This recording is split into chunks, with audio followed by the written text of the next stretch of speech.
ஒவ்வொரு நாளும் லட்சக்கணக்கான பிளாஸ்டிக் ஸ்பூன்கள் தூக்கி எறியப்படுது. அவர் அதை பார்த்தார். மறக்க முடியாம பார்த்தார். அவர் ஒரு செக்யூர்ட் ஜாப்ல இருந்தார். சேலரி இருந்தது. Comfortable life. ஒரு ட்ரெயின் டிராவல், அதுவே லைஃபை மாற்றிடுச்சு.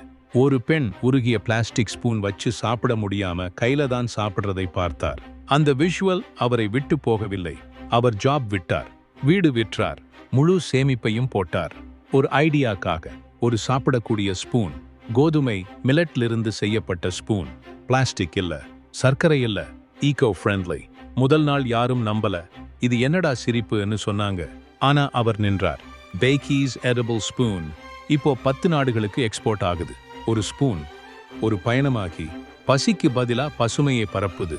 ரிஸ்கை ஊட்டியாக விழுங்கிய மனிதர் நாராயணா பீசபட்டி. ஒரே ஒரு ஐடியாவால உலகம் சுத்தமா ஆகுது. இதுதான் ஆண்டர்பிரீனியர் தமிழ். இங்கு ஒவ்வொரு கதையும் நிரூபிக்கிறது.